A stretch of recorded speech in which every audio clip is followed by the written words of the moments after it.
Good afternoon, everyone. My name is Jemmy Gomez, and I am at the Salazar Center at Colorado State University. Thank you so much for joining us today for this conservation conversation. This is a collaboration of 10 university centers that works to highlight solutions in climate, conservation, and environment. And if you are joining us for the first time today, this is actually the final in our series. And you can find all of our previous great conversations on our website. A little bit of housekeeping. This session is being recorded. A link to the recording will be sent via email to all registrants within the next couple days. All attendees are on mute, but we would love to hear your questions throughout. You can use that question box on the control panel. As I mentioned, we have a whole host of other great webinars that we've covered on these topics. You can find all of them at conservationconversations.org. And with that, I want to introduce Jordan Smith from Utah State University, who will be the host for today.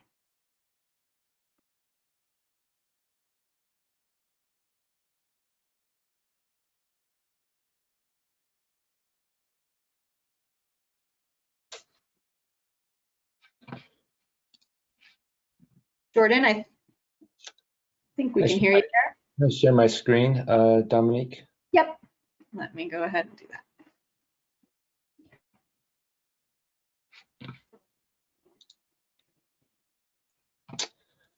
Great. Well, thanks, Dominique, and thank you, everyone, for joining today. Like Dominique mentioned, my name is Jordan Smith. I'm with the Institute of Outdoor Recreation and Tourism at Utah State University. I'm going to begin by providing some statistics to set the stage for today's discussion. If the past 9 months have taught us anything, it's that Americans love our public lands. They've turned to them to connect with their families, to maintain an active lifestyle, and to escape 24-hour news cycles that seem to bring nothing but bad news. The recreational use of our public lands received is not a new trend, however.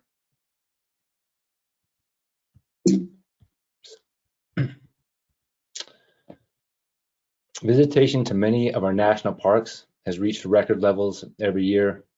And over the past 10 years, visitation to national park units has increased by 16%, with national parks alone seeing an increase of 28% over that same period of time. At the same time, the ecosystems of our public lands are changing notably. National parks as a whole are warming at twice the rate as the rest of the country, and precipitation is declining faster. As a result, we are losing some of the outstanding resources our parks and forests were established to protect in the first place. This example here from Jackson Glacier and Glacier National Park is a prime example. Many national forests are also struggling to maintain trails and campgrounds under the weight of more intense and diverse use. Visitation to national forests is up 5% over the last 10 years as well. More use of our forests has been associated with the increased occurrence of human-caused wildfires, and there's many of these unforeseen colliding forces bringing climate change and the increased demand for outdoor recreation together that we still have yet to experience, but are right around the corner.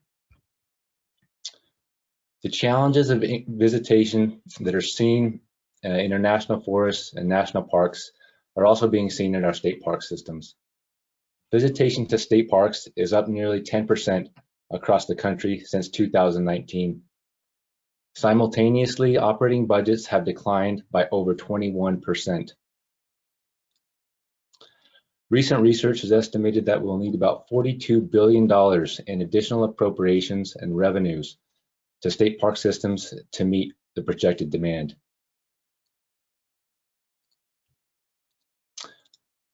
These are complex management challenges that different agencies are dealing with in very different ways. And we have an excellent panel on today to discuss these challenges. We have Jeff Moe, who became the 22nd superintendent of Glacier National Park in August of 2013. A 31-year veteran of the National Park Service, Moe served 21 of those years in Alaska at various parks, including Kenai Fjords, Denali, Glacier Bay, and Gates of the Arctic. We also have Michiko Martin, who is the Director of Recreation, Heritage, and Volunteer Resources for the USDA Forest Service and leads efforts to connect people to the outdoors through our nation's forests and grasslands and to inspire the next generation of conservation leaders. Next, we have Lewis Ledford, who serves as the Executive Director of the National Association of State Park Directors. The NASPD is the nonprofit organization whose membership represents America's state parks that encompass 6,792 areas, including parks, recreation areas, natural areas, historic and scientific sites comprising more than 18 million acres of vegetation, 18 million acres with visitation that exceeds 813 million visits annually. Finally, we have Dr. Chris Mons, a professor of recreation resource management in the Department of Environment and Society here at Utah State University. Chris teaches courses in wildland recreation management, ecological impacts of recreation, public lands planning and conservation, nature-based tourism, and interpretation. Jeff, we'll begin with your remarks on how the National Park Service and Denali National Park in particular are dealing with these challenges related to increased visitation. Great, thank you, Jordan. It's a pleasure to be with all of you today. This is a most relevant topic for all of us. Literally last hour, I was on a call with county commissioners, state park and state land representatives, as well as the Forest Service, to talk about some of these very same issues with regards to what should we be thinking about for 2021 in the face of what we faced in 2020 with this extraordinary level of visitation that we had to this area in and around Glacier National Park in Northwest Montana. You know, I think I'm here to present a unit-specific perspective, and you know, so let me talk a little bit about our geography, which, you know, I do want to acknowledge as the traditional homelands of the Blackfeet, Salish, and Kootenai people. The Blackfeet would call Glacier National Park, or the area known as Glacier National Park, as the Stockus, meaning backbone of the world. And about 100 years ago, George Bird Grinnell coined the term crown of the continent. And I think that was based on the idea that the watersheds leaving this area are river systems that feed Hudson Bay, Gulf of Mexico, and the Columbia River drainage, which is pertinent in this conversation in the sense of what visitors do while they're here makes a huge difference on the integrity of some of those resources. So Glacier is amongst as the 10th most visited national park unit. Our visitation has been growing for some time. 7 years ago, during my first year as a superintendent, I had the opportunity to welcome the 100 millionth visitor to Glacier National Park. So it took us about 103 years to reach the 100 million mark in terms of visitors to the park. But at current visitation rates, it'll be a quarter or a third of that time before we reach the next 100 million. So those are all things probably for my successors to be thoughtful about and thinking about it. Being so far north in the lower 48, Glacier is in that sweet spot of vulnerability. That vulnerability is driven by the very, very short seasons we have, and our visitation curve is really more like a very steep inverted V. It's I spent so many of my years working in Alaska, but even the season here at Glacier is shorter than what you might find in Alaska. Going to the Sun Road, which is our prime visitation location, where most of our visitors go. This year, for example, it wasn't open to the public till July 9th, and it got closed by winter weather, which is set in on October 9th. So that sort of very short season means it's very vulnerable in terms of how we gear up for it, but also for businesses that depend on visitors coming to the area. It makes it very, very challenging. Glacier generates about almost $500 million in direct visitor spending in and around the area, so it's a huge economic driver for Northwest Montana. As Jordan said, over the past 10 years, we've seen significant increase in visitation at Glacier. That number is 64% increase in visitors over the last 10 years. And many of the top 5 years of visitation have just been in the last 7 years. Leading up to 2020, I would say we've been noticing the change in demographic to Glacier National Park, the number of visitors who had never been to a national park before. I know when I was in my sort of college years visiting national parks, that Glacier was not a place you went to sort of just on the spur of the moment. They had grizzly bears. They had, significant hazards that you had to be aware of. But certainly we feel that today there's no hesitation coming to Glacier. Social media sort of totally sort of overridden a lot of those cautionary aspects of coming to a landscape such as Glaciers. We've also, over the last several years, we've actually reached capacity at some of the venues in the park when we've actually had to close them down. We've used some different strategies on how we manage that, but we really are dealing with some capacity issues in the park. Now, 2020 was a very different year, and primarily, I think, we would have been on track with Yellowstone and Grand Teton, the two other prominent national parks in our general area, with seeing increased visitation over 2019. But because of COVID, the east side of the park, all our venues on the east side of the park remained closed because the Blackfeet Reservation was closed to all non-essential traffic due to the concern over an outbreak and the ongoing outbreak. And then they've literally been in shutdown for most of the summer, and even continues to this day. As we all know, Native American populations are particularly vulnerable to the impacts of COVID-19 on their households and communities. So also the reopening and coming out of shutdown was a late start to the season for us. And so when we look at our visitation for 2020, we're about half of what we would normally see. The only issue is, for the first time in history, we only had one entrance to accommodate those visitors, which was about 1.2 million visitors that came through over the course just since we opened on June 9th to the present. That very focused use, we brought forth many issues that we'd been seeing at some of our other venues, but we were suffered from some of those issues right in our going to the Sun Road corridor, which is one of our primary venues, and which had historically never really suffered as critically as some of these other places. So it's been very challenging. We've had to close the entrance several times. We've had long lines of cars lined up on Highway 2 waiting to turn in to the park. We've had reports of visitors waiting for an hour just to get to the west entrance to find out that there was no capacity in the park for them to come in. So these are sort of these critical issues that we really need to focus on in thinking about and working forward.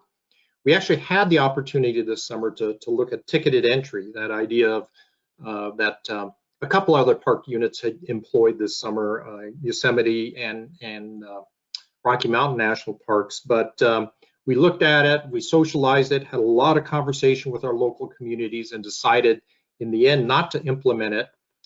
We would have implemented right at the end of July, so it literally would have been halfway through the summer. And it was just, there was too many challenges for us to overcome. But I can tell you that given what we saw through September, through our Labor Day period, and even into October, I've been approached by many in the community to say, is there a way we can talk about ticketed entry this winter? And so that remains to be seen.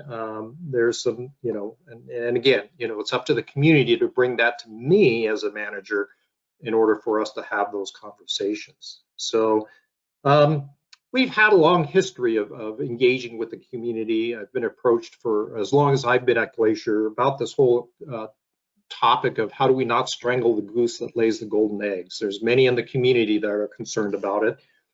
Certainly with COVID and the influx that we saw of out-of-state visitors, as well as, not just visitors that came just to visit the park, but visitors that actually came to move here and bought property. There's reportedly almost a 30% increase in this comes from our local Department of Motor Vehicles, saying there's a 30% increase in the number of motor vehicle license transfers from other states, reflecting that sort of influx of new residents. So, we have that sort of dichotomy, as it were, between local visitors, our local population that appreciates the amenity of Glacier in their backyard, and then we have those destination visitors. And I think COVID-19 really brought forward some of those conflicts associated with that. Moving forward, there's much for us to learn about, or that we learned about in 2020 that we'll be taking into 2021. We're also learning from our other parks that did implement ticketed entries and or other systems to manage with the numbers that they had. And it's a constant learning process and thinking about best practices. Next steps, I think, is some of those next steps or lessons that we learned is really about expectations. What are the expectations of our visitors, both those that are local residents, those that are the destination visitors, and quite honestly, it's the expectations of ourselves as the National Park Service, because we are seeing numbers and uses that we've never seen before, and it's rocking our world, I think, in terms of what we expect our visitors, how they should behave, or what they should know when they come to national parks. And that really, I think, speaks to the new audiences that we're seeing that are coming. I think the new audiences that we've always seen those new audiences, but I think what COVID brought to us is that accelerated increase in those new audiences, given that they weren't able to go to Canada, they weren't able to travel overseas, that that there's just the interest in national parks increased significantly. So some of the things that we're really focused on is real-time information. How can we do a better job so that people don't have to wait in a line of cars for an hour before realizing they're not going to get into the park? That's a real critical one that I want to sort of see if we can solve. I think it's important for how do we get the message across for our visitors that they should be thinking plan A, plan B, plan C. From my time in Alaska, that was always the word we gave to visitors, because there were so many things that could go wrong, weather-wise, itinerary-wise, planes can't come in to pick you up, that you always have to have those plans A, B, C, and D, so that, if plan A didn't work out, plan B was going to be right there and can provide a great experience too. And certainly in the conversation I had last hour is about how do we present a more unified message about recreate responsibly, which is one of those messages that came out of the COVID-19 and Colorado specifically about, these new audiences. How do we address some of those very basic things about picking up toilet paper, taking care of your own litter, not bringing dogs to the park, not picking flowers in the park? There are some very basic things that my staff had to address this year that sort of, rocked their worlds because of some of these new audiences that we want to welcome, but we also want to provide them with the proper stewardship practices when they come to our public lands. So much of my work this winter will be engaged, working collaboratively with state, county, and other federal agencies on how we can provide some of those messages and communicate to these new audiences and help set some of those expectations for our visitors. So that's a quick overview of a local perspective on how we look at and think about these numbers that we're seeing coming to places like Glacier National Park. Thank you. Thank you so much, Jeff. Michiko, I think we'll turn to you next. The Forest Service has begun implementing shared stewardship agreements to leverage partnerships and manage and manage and maintain outdoor recreation opportunities. Let's turn it over to you now to hear more about what the Forest Service is doing to deal with visitation right now. Great, thanks so much, Jordan. Just quick audio and video check. Yep, that's good. Okay, wonderful. So thanks so much. I'm really excited to be here. Jordan, thank you to you and all the sponsors for bringing us and convening us together on this really timely and important topic. So I will be giving a perspective from the USDA Forest Service on some of what we felt over the last few months, and really highlighting some of the solutions and the partnerships that we're looking forward to taking us into the future. So similar to the Park Service and some of the numbers that Jeff outlined, we saw some dramatic visitation over the last few months. Now, if you can remember the hierarchy or the arc of COVID, we were largely had shelter-in-place orders all across the nation from about March to the end of May. And so you see in this graph that May, our numbers are comparable to last year. Then if you look at the orange color tone and comparing it to 2019, June, July, August, and September, our numbers are just huge up. If you see in September, we're about 3 times higher the visitation than we were just a year ago. Looking at it in a different way, this is just a snapshot in August, but we've broken it up here to different kinds of recreation. And what you see here is that our day use was up about twice it was about 5 years ago. General forested areas up about 1.5 times. Overnight sites up about 3 times, as was visitation to our wilderness areas. And as Jeff alluded to, we saw some significant increase in the number of first-time visitors.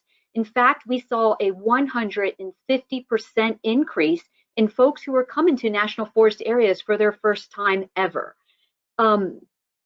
It's wonderful to have that kind of new visitation. It truly is, but it does also present to us some challenges. So how did we feel this, or how did we see this? I'm going to just share a couple of quick images with you to see how it was initially reflected. Some of these images come from times when we were still in shelter-in-place orders and where folks were supposed to be staying at home, but they weren't. And so, certainly our staff was trying to shelter in place as much as possible too, and we didn't always have folks that were out there to be able to respond to the unexpected visitation during these shelter-at-home times. But then as more and more folks started to visit our areas, we had a lot of visitors who were just not familiar with what is acceptable and what's not acceptable in common spaces. And so many visitors who simply did not know leave no trace principles or other kinds of stewardship ethics. Some of our forest managers and land managers were expressing to us inordinate amount of visitation. These kinds of parking situations where cars are lined up, far beyond our boundaries for sure, and certainly encroaching into shared road spaces. What we were getting was reports of it feels like the 4th of July visitation every single weekend, and in some cases every single day. So we certainly were feeling a lot more visitation than we were expecting. And as I mentioned earlier, visitors in some cases who just don't know what's proper and what's not proper, not having the sense to not leave graffiti and other kinds of markings, or to not shoot at at bathrooms and other structural buildings. So just a lot of what we would normally consider as inappropriate behavior. Sometimes there was a sense of lawlessness. Many of our officials shared with us that some of the visitors almost had this feeling like, if you don't get caught, it's okay. So in this image, you see here where it's clearly saying motor vehicle use is not prohibited, but where you can also clearly see tracks in the land showing that folks clearly went into an area where a sign tells them that they really should be staying off of that area. So, that was some of the ways that, some of the negative ways that this increase in visitation was felt to us. The silver lining, as Dr. Smith mentioned, the true silver lining is that this time gave us a glimpse into how important outdoor recreation and natural spaces are to our residents of this country. I mean, that is the good way to look at it, right? That we now understand even more than we did before how important these lands are to our residents. I think that the pandemic, if you just think about your own experience, it induced a great amount of stress. Certainly people were having to learn how to work differently, how to teach differently, how to live differently, how to how to learn differently. Many of you became teachers of school-age children.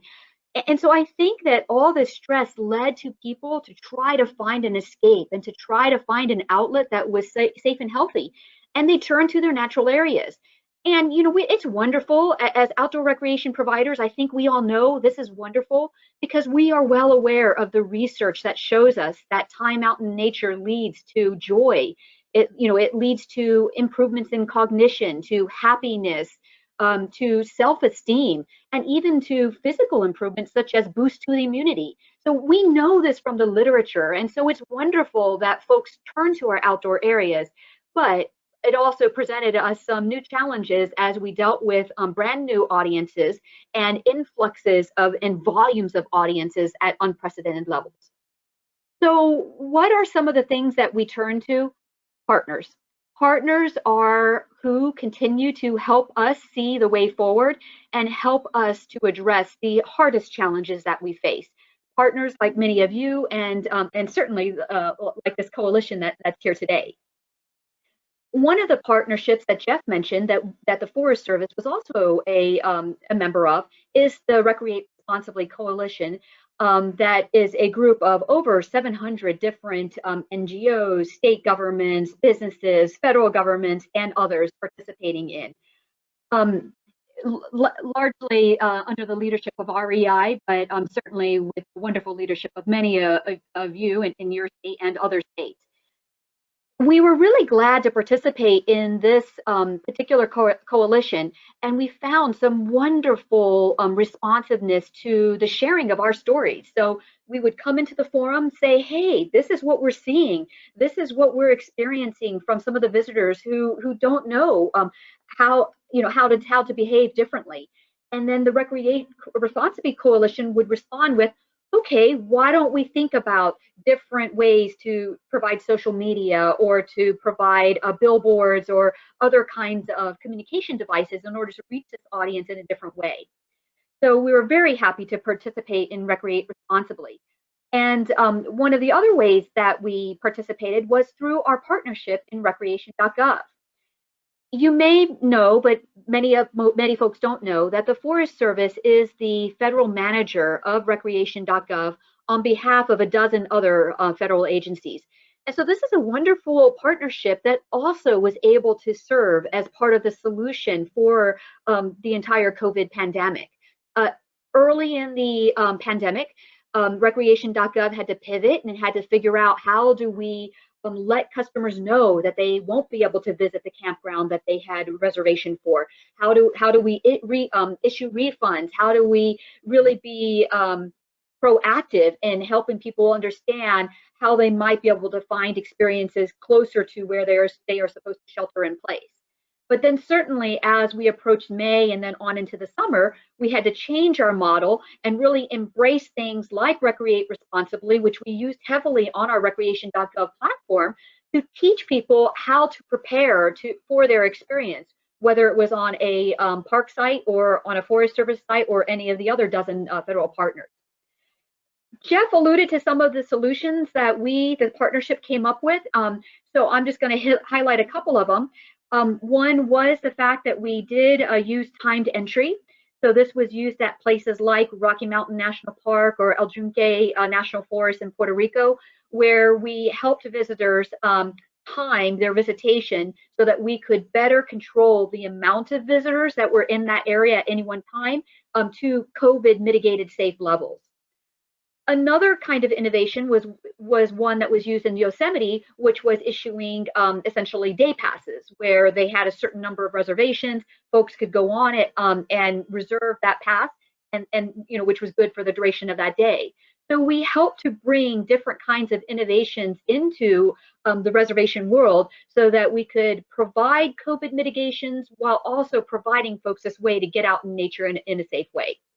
And then certainly, as I already mentioned, we shared all of the Recreate Responsibly messaging very heavily on our recreation.gov site from everywhere from the point where they even jump onto the site, even in exploring their options, all the way through the point where we are reminding them of their reservation and reminding them of some of the tips that they might want to keep in mind before they step foot in their recreation area of choice. Another kind of way that we are looking to partner to help be part of the solution is through this wonderful investment of the Great American Outdoors Act, which was just passed in August of this year. This gives the Forest Service about $285 million per year for the next 5 years for us to address deferred maintenance needs on our national forest lands. We were only given a very short time frame from the passage of this act in August. We were given about 60 days to forward a list of projects to our Office of Management and Budget for approval. Despite having this short time frame, we still took advantage of the opportunity to meet with many members of our public, key stakeholders, and also hosting several roundtables and listening sessions so we could really get a better sense from our public on how they would like us to prioritize our deferred maintenance. This year was odd just because our time frame was short. As we move forward into the upcoming years, we do hope to broaden that ability to work more with our public to understand how you will want us to prioritize those areas that are important to you. So how can Utahns specifically feel this? I would strongly encourage you to reach out to your national forest. They are waiting for you to hear your input, to understand how you would like us to invest in things like trails, trailheads, bridges, other recreation site infrastructure, so that we can really ensure that we are fulfilling the Great American Outdoors Act in a way that is most meaningful to you. The last thing that I'd like to talk a little bit about is what is formally known as shared stewardship agreements. When we talk about shared stewardship, we really are just recognizing that we need, not just invite, we need partners to be with us, to take this all hands, all lands approach. We recognize that it is insufficient for us to simply look at our borders, and we recognize that it is insufficient for us to be the only one looking in those borders. We know that we need everyone to be with us together to look at all lands together and figure out how we can, in this case, provide for recreational opportunities to all the residents and citizens who want to come and visit our lands. So that's what we mean by shared stewardship. It's how do we work with all our partners to achieve the collective good. But we also have something that's known as formal shared stewardship agreements. We have 44 states that are involved in these formal agreements. Utah is one of those. Your Utah governor signed this agreement in May of 2019. And so thank you. We do appreciate your support for that. And these formal agreements really provide us the formalized language that defines that federal and state partnership. I'm going to highlight Oregon for just a moment because Oregon took the opportunity to really introduce some language into their formal shared stewardship agreement that recognized the importance of outdoor recreation. The reason I'm highlighting this one, because I think it's a wonderful model, and in our agreement with Utah, we recognize that there are opportunities to revise this agreement, certainly to revise it in 5-year increments, but to revise it in increments that are shorter than that if Utah wants. So I would invite you on this call that if this is a model that you like, really talk to the sponsors of this program, talk to us, talk to others in state government who can try to emulate what Oregon has done and bring it into a Utah context. So what I love about what Oregon is that their state leaders, actually wrote language into the agreement that asks for us to specifically join together to, quote, look for quality outdoor opportunities for all Oregonians, end of quote. And that, it seems like such a simple sentence, but it does provide us the legal and the formal framework so that we can together pursue partnerships specifically to address outdoor recreation opportunities. And how this is now being felt is that one of the ways that Oregon and the Forest Service is hoping to address this is through a partnership that is resulting in the Pacific Northwest Trails Stewardship. And we are looking at ways that we can partner specifically with the state and partners, so not only the state, but within the state with all the partners to take a more, again, all lands approach to how we can offer trails and trail opportunities to all Oregonians, regardless of where they're starting from. We don't want them to only have to start from Forest Service lands to get the wonderful benefits of being on trails. And so I'm simplifying it, but I just use this as a model to hopefully inspire those of you in Utah to want to pursue something similar like this. And so again, I would really encourage you to talk with your state leaders and your other, university leaders and partners to see if we might want to consider a similar partnership for Utah and the Forest Service. However, I don't want you to leave thinking that we don't have wonderful partnerships already existing in Utah. We certainly do. And one of our most rich partnerships with Utah is, of course, with the Office of Outdoor Recreation. We love your outdoor Office of Outdoor Recreation. You are certainly a leader in the nation. You should be very, very proud of that. And we are always at the ready to help and be a good partner to you so that we can make that office a success for not only all Utahns, but really for all Americans. Because again, you are a model of a wonderful office. And I really do think that a lot of other states out there could learn from what you all have going on in Utah. But beyond that, I just want to give I'll stop at one more example of how we might be partnering specifically for the benefit of Utahns.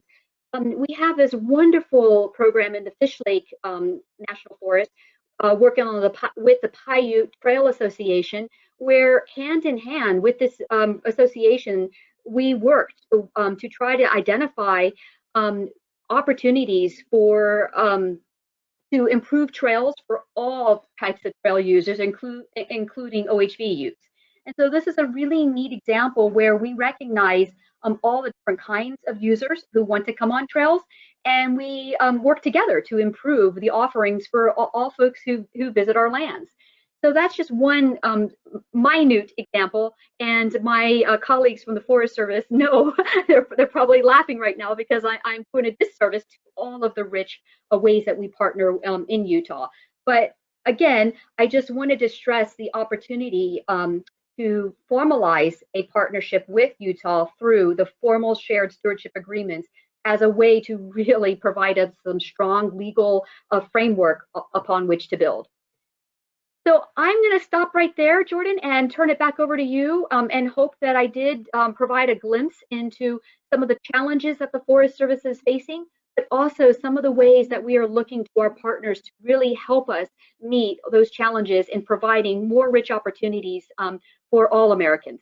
Thanks, Jordan, and thanks to some of the rest of my panel members and you, audience. Thank you. Great. Thanks so much, Michiko. Louis, I want to turn it over to you now. We had talked about in the introduction that the nation's state park systems accommodate over 800 million visits annually, and each of them has a very distinct approach to how they're managing visitation. I was hoping that you could lend your perspective from kind of overseeing all 50 state park systems and how they've been responding to this dramatic changes in visitation across the country. Thank you, Jordan. Can you hear me okay? Yeah, sounds good, Louis. Good, good. Well, thank you for this introduction. I join Jeff and Michiko saying thank you to all involved for bringing these conversations about conservation together. And as I like to start off here, just to briefly, if you will, to kind of set the stage and give a little bit of an overview of America's state parks. 6,800 areas almost, 18.5 million acres.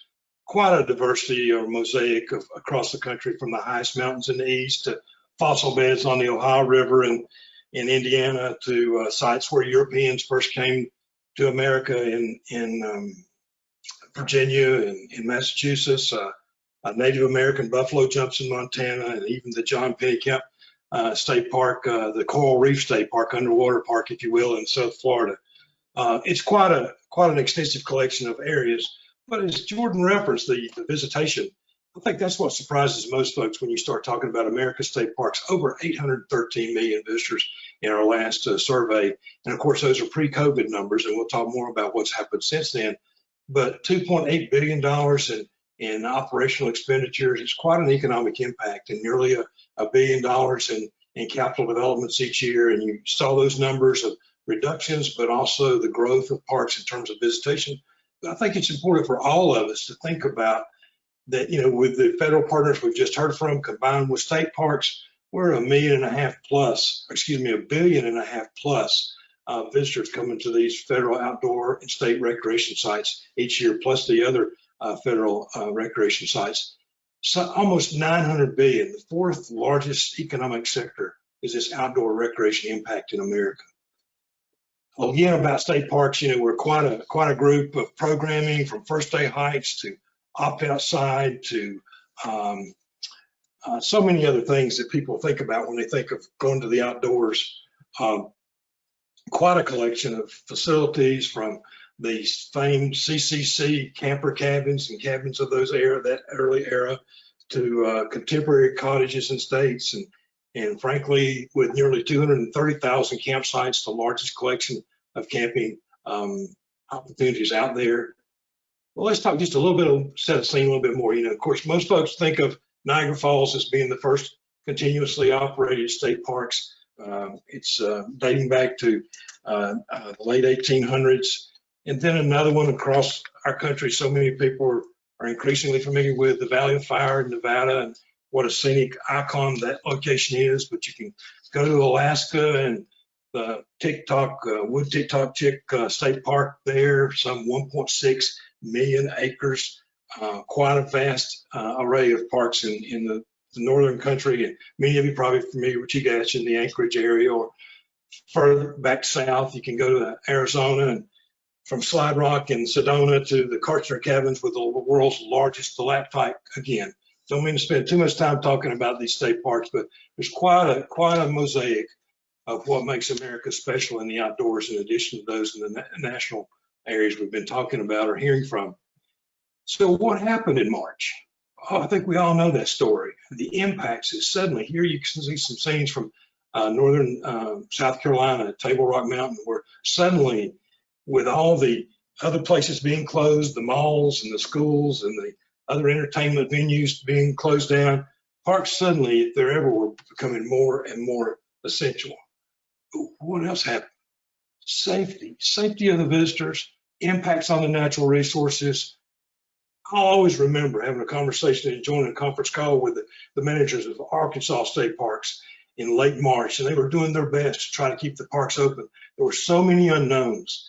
The safety, their personal safety, the visitor safety, the resource impacts, and they were doing their best with all the disinfectants and everything they could to keep the parks open. But yet the public that were coming were not using them. There was so much unknown. It was quite a nightmare. And so what happened? Closures. Parks started closing. State systems started closing down for safety and health and impact, resource impact reasons. And so this map, I can't guess, is the worst case scenario map of our country, middle of April, when 12 state park systems had totally closed every entrance and all opportunities to visit their state park systems. You can see the others in red, 30 states that only had day use. And many of those states, except for one or two areas, could have been colored black because they virtually were closed. So much of a challenge. And of course, we took our share of some media and public pushback, for why are we closing the parks at a time that they were needed so much. As of this week, you can see we've rebounded some. Parks have come back quite a bit. You can see that 6 are totally open with all their facilities. And I'll give credit to Alabama and Georgia and Kansas and some others that basically kept their park systems open and overnight accommodations throughout this pandemic. But as you can see, most states still have some limitations on their use.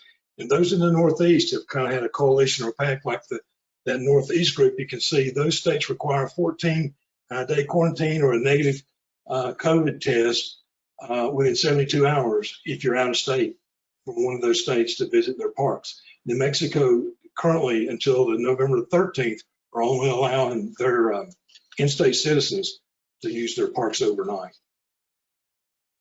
I thought I would just show some selected examples and conversations that I've had recently with some of the other states. As we've heard from the other presenters, the visitation trends have not fallen off. In fact, as Labor Day came and we've come into October and the fall color season, frankly, it's continued to remain very high in Maryland.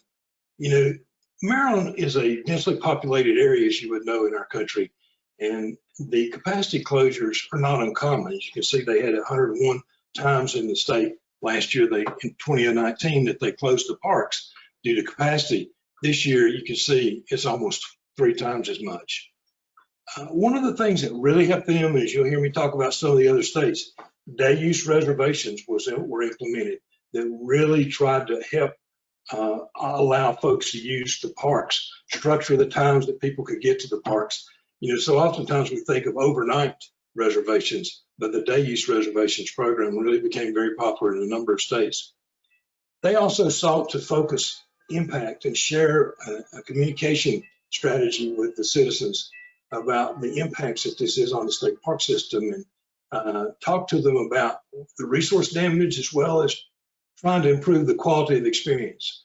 There's a lot of conversation that I think all of us need to have about, do we need to establish more parks, natural areas, trails, facilities, and certainly we need more park resources. If we're going to manage these forests and parks in this kind of climate, and with the continuing trends that we saw prior to COVID, we've got to improve the resources. And the Great Americans Outdoor Act that Michiko mentioned is going to be incredibly important because it also provides more equitable allocations to local and state governments. During the year in the summer, you probably saw those scenes from Florida with the beaches being crowded when they started reopening. Well, here's late summer views in Florida where the inland parks continue extremely high visitation. Another one of our well-managed park systems, Texas, was one of the, I guess, the largest state park system to close down. And so much analysis went into place about how to best manage and how to reopen safely. And they're having an advanced day use reservation program prior to COVID was really important, but it was critical during COVID to have times where people could reserve times that they could come to the parks. And during this pandemic, parks that had rarely, if ever, saw capacity increase their visitation to the capacity. Certainly, it's important that many of us, as we manage these special outdoor places, evaluate the need of what the carrying capacities are for the parks. Up in the upper right, you can see the calls coming into their call center for reservations and park information. Overall, in those 6 months, a 54% increase just in calls coming in about wanting to make reservations or use the parks. We had planned to host our annual national conference of all the state park directors that Michiko spoke at last year in Arkansas. We were going to be in Western Pennsylvania and even participate in the Site 93 commemoration, but it just didn't allow for it. But as you can see, continuing just 2 weeks ago at Kinsua Bridge State Park, look at the visitation that's continuing to be strong. And John Hallis, the director there, shared with me some of the thoughts he had about what's making the system work as well as it can under these conditions. And that's that strong coordination with the external local partners, you know, the law enforcement, the Chamber of Commerce's, the EMS, and those other folks. Strong communication strategies and programming and resource staff starting to be more focused on stewardship issues. And he's putting a lot of emphasis on continuing into the next year about dealing with these impacts and mitigate them, from aquatic terrestrial invasives and gear checks and cleaning and leave no trace, the climate and the fire and the wildlife. I speak climate, I spoke with the Louisiana director yesterday. This is the 7th time due to a tropical storm this year that they've had to evacuate the Louisiana state park systems in the southern part of the state. Quite a challenge. Of course, virtually all the states back to Pennsylvania have done so much to try to put up these social distancing and leave no trace and CDC kind of signage and communication strategies to manage the crowds as well as the impacts on the resources. New Hampshire state parks, if you've been there, you know some of the most scenic and beautiful parks in the Northeast. Pretty spectacular, Mount Washington and Monadnock and the Flume Gorge. As I talked to the folks there about what they went through, they said one of the things they started trying to do was control the crush. You know, the reservation systems, and again, they went to a day use reservation systems. Even in some of these expansive areas, they went to a day use reservation system. They'd had one previously and expanding it this year, added to it. One of the things they thought was very important was adequate enforcement to support a reservation system. You can put those in place, but if you don't have staff and managers out there, it's practically impossible to administer. A lot of communication about controlling public expectations. You know, the visitors can no longer assume the park is always going to be available. It's kind of like that old adage of bagging something or antlers on the wall. I mean, you've got to understand that just being available to get it is not the norm anymore. It may take a while for folks to understand this thought, but it's worked well so far in New Hampshire with camping. Increasing capacity where appropriate. I think all of us got to step back and look where we can increase capacity, but where we got to be more restrictive. And some of the key elements as we move forward in responding to pandemics is the culture of the organization. You know, a lot of state and government and federal employees and so forth were working from home, or we're not allowed to be out. But the parks people, and especially in the case of New Hampshire and many other states, administrative staff from the central offices went out into the parks trying to aid this crush of people that's coming in to better manage it and really put a system in place that limits the crowds. And of course, I want to speak a little bit about financial resources. You know, we've talked a lot about, and I think Jordan introduced about our generation of revenue. New Hampshire state parks now generate 100% of their revenue to operate their park system through their fees and structures to raise revenue. And that's critically important, and it's really been a challenge. During the past year, I'm reminded of Indiana State Parks when the director there in May told me that he was closing all the wedding opportunities and all the reservations, and you can imagine all the other impacts that had. But just in Indiana alone for 1 month was a net loss of $100,000 in revenue just from weddings that were taking place across the state. One of the things that Michigan did that I think has worked well for them is they delegated the authority to their state park managers or park superintendents to reduce their parking capacities. Perhaps some of their parking areas were larger than their resources could manage or properly sized. And so they gave the authority to their managers to limit the size and the number of parking spaces that would be available.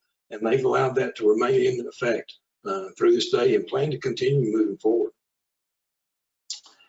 As we start to wind up, let's just share a couple others at Virginia State Parks. You can see at Pocahontas State Park here, whenever they had concerts or some of the traditional activities associated with that park, they spaced them out and continue to try to have those. Indiana State Parks, I think this photo on the bottom right is from Brown County in the southern part of the state. Like so many other states, they physically started closing off areas, closing certain trails, putting fences and barriers, and really trying to put physical means to keep people from impacting the resource in the degradation that would be so hard to overcome and restore. I do think it's important to emphasize how this pandemic has underscored how the public parks shape our public health. And I won't go into this in large detail, but I think all of us have understood the theories and the thought processes about forest bathing and all the studies about stress and so forth associated with state parks and the benefits of federal lands and the outdoors. But I think it's also in this time of COVID given us more reason. I think if ever we were to a point of thinking parks are essential, I think the public increasingly agrees with us now. So as I end, let me just say that several of these photos you've seen are from our national photo contest that we have every year. So I'll stop with that and just say, you got the end of the month, the end of the week. If you'd like to, you got a photo from a state park you'd like to enter, there's some great prizes. We'd love to see them.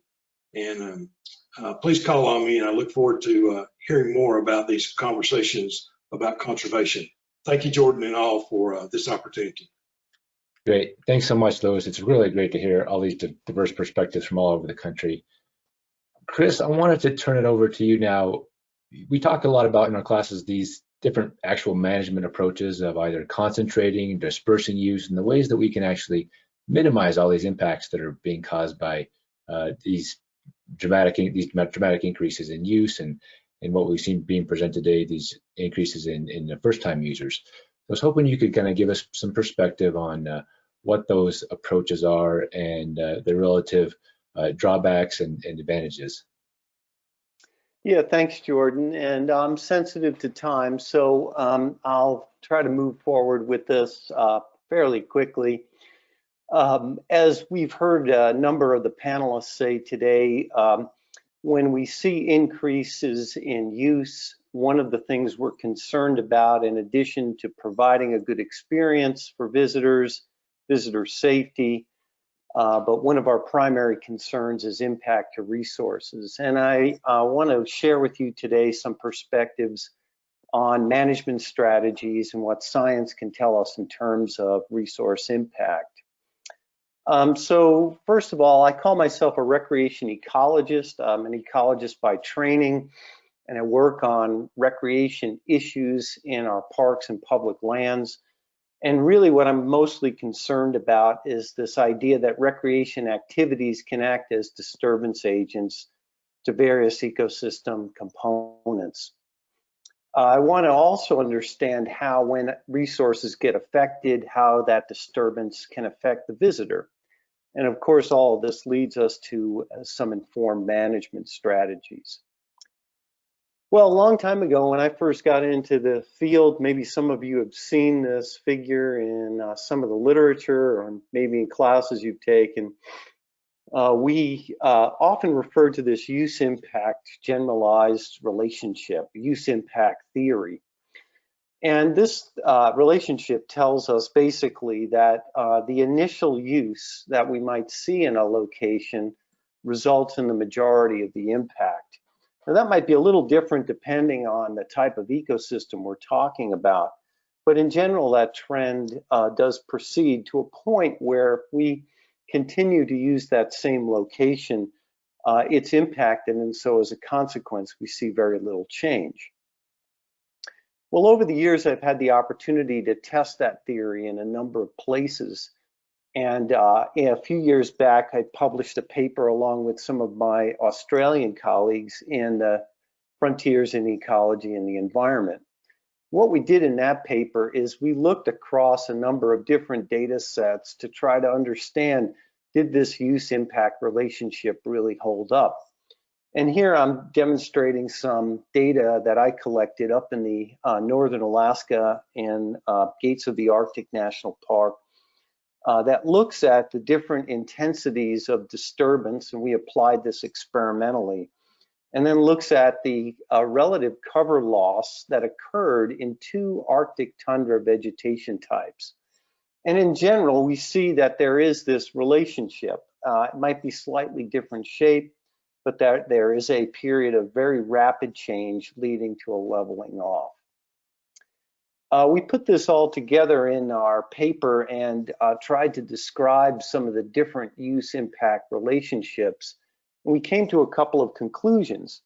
Perhaps there are a number of different models, like maybe it's an S shape as opposed to this curvilinear function that we first saw, but that this idea, this generalization is still pretty useful, and that initially that use results in an awful lot of change. So what that leads us to from a management perspective is that high use situations oftentimes require spatial confinement of that use in order to minimize ecological disturbance. And when you look at the curve, this is the part of the curve where we would be in a high use situation. So these are impacted areas. Putting more use on those areas results in little change. If we disperse visitors, it's only going to be effective if use is very, very low. Otherwise, we're going to see impacts proliferate in many places. So you might say, well, is this going to be acceptable to visitors? And I think that is a good question. As we've seen in our discussions today, there's been lots of changes going on with COVID. But I want to share with you to conclude a little bit of data on just this subject. So we did an extensive study in wildland parks that are urban proximate in Orange County, California. We found some interesting things when looking at visitor motivation on a quantitative scale. We found that the idea of solitude and escape was important, but it wasn't as important as getting exercise and visiting with friends and family. So this suggests to me that maybe there's some trends where solitude and this idea of getting away from people might be less important to people in many cases in our parks and protected areas. I think we're right at 2 o'clock, so I will end it there.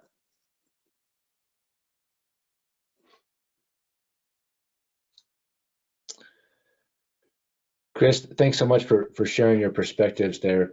I know we have had quite a few questions come in for all of our panelists. I'll just say, kind of given time, we're going to hold those questions and distribute them to our panelists, and then we will ask them to follow up with you as they have time later on. I'll just say it's been great to host this discussion. We will make the recording available later on the Conservation Conversations website. As we've seen this huge audience today, we are really respective and really understand that this is a really timely topic and one that's not going to go away anytime soon. It's one that our parks and our public lands have been dealing with for a long time. So with that, we'll make sure that this recording gets shared with you on the website, and then you can follow up with either myself or our panelists later on if you have follow-up questions. So thanks for tuning in today. I'm going to turn it back over to Dominique, who has a couple final wrap-up remarks about the whole series. Thank you so much, Jordan, and thank you to our wonderful panelists today. It was really, truly a great conversation. We've had lots of questions and requests for the slides, so we'll try and share what we can. Just want to thank everyone for participating in this series. We will be sharing everything on the website and would love to hear your feedback. We'll do a survey in the next couple of weeks to everyone who attended a session, and we want to thank you for your time. With that, thank you so much for joining this final conservation conversation, and have a lovely afternoon.